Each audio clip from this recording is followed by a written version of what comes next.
இந்த 2026 சட்டசபை தேர்தல் இன்னும் ஒரு சில மாதங்களில் நடைபெற இருக்கிறது. இந்த அரசியல் சூழ்நிலை தற்பொழுது தமிழகம் முழுவதும் எந்த மாதிரி ஒரு சூழ்நிலையை ஏற்படுத்தும்? மக்கள் இப்போ புது கட்சிகள்லாம் ஆரம்பிச்சனால, தவக அந்த மாதிரி புது கட்சிகள்லாம் ஆரம்பிச்சனால மக்கள் குழம்பி போயிருக்காங்க. இதில் உண்மையை ஒத்துக்கணும். தேர்தல் காலகட்டத்தில் தான் யாரோட எந்த அணி பயணிக்கும் அப்படிங்கிறத தேர்தல் காலகட்டம் டிக்ளேர் பண்ணதுக்கு முன்னால் இந்த மாதம் இல்லை அடுத்த மாதத்துக்குள்ள முடிவாயிரும். எந்த அணி கூட்டணி அமைக்குதோ, திமுகவோ இல்லை என்டி அலைன்ஸோ, எந்த அணி கூட்டணியில் பலமாக வச்சுருக்கோ அந்த அணி ஜெயிக்கும். அதுதான் தமிழ்நாட்டுடைய நிலை.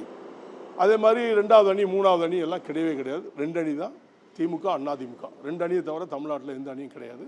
இந்த 2 அணிகளும் தான் போட்டி இருக்கும். அது கூட்டணியை பொறுத்து வெற்றி வாய்ப்பு முடிவெடுக்கும். இந்த பாமகவில் நடக்கக்கூடிய குழப்பங்கள் பல்வேறு நாட்களில் நீடிச்சு வருகிறது. நேற்று அந்த ராமதாஸ் அவர்கள் ஒரு கண்ணீர் மல்க நான் சரியாக மகனை வளர்க்கலை அப்படிங்கிற மாதிரி ஒரு சூழ்நிலை இருக்குது. இது நீங்கள் ஒரு தந்தையாக நீங்கள் இதை எப்படி பார்க்குறீங்க?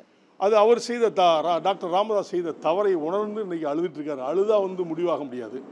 ஏன் அப்படி சொல்கிறேன்னு சொன்னால், நீங்கள் தந்தையாக இருந்து அவரை வளர்த்து மந்திரி ஆக்கினேன் அதாக்குனேன், என்னை முதல குத்திட்டான், இன்னைக்கு கொல்ல பார்த்தான் அப்படிலாம் நீங்கள் இன்றைக்கி சொல்கிறீங்களே, உங்களுடைய பிள்ளையை வளர்த்தது நீங்கள் தானே. அப்போ வளர்த்தது அவர் தான் தவறு. வளர்ப்பு சரியில்லை. அப்படியே இருந்தாலும் கட்சி அவர்கிட்ட கொடுத்துட்டு இப்போ நீங்கள் பிடுங்க நினச்சதும் தப்பு. இப்போ டாக்டர் அன்புமணி கிட்ட தான் கட்சியை ஃபுல்லாகவே ஒப்படைச்சிவிட்டு திடீர்னு எனக்கு கட்சி வேணும்னு சொன்னால் அது நியாயம் இல்லை. மக்கள் குழம்புவாங்கல்ல. அதனால் குழப்பத்தில் டாக்டர் ராமதாஸ் இருக்காருன்னு நினைக்கிறேன். அந்த குழப்பத்தை அவங்க ஃபேமிலி தான் பேசி சரி பண்ண முடியும். இதை நாங்கள் ஒன்றும் சொல்ல முடியாது.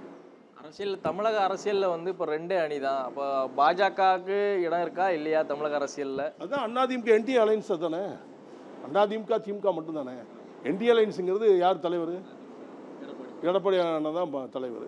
இப்போ 2 அணி தானே இருக்குது தமிழ்நாட்டில். வேறு 3வது அணிக்கு நீங்கள் போகிறீங்க. பாஜக தனியாக போட்டி போடல. அப்போ நீங்கள் அதை சொன்ன கூட்டணி தான். எந்த கூட்டணி வலுவாக இருக்கோ அந்த கூட்டணி வெற்றி பெறும். அது தமிழக மக்கள் முன்னேற்ற கழகம் எதோட இணையுதோ அந்த கூட்டணி வெற்றி பெறும்.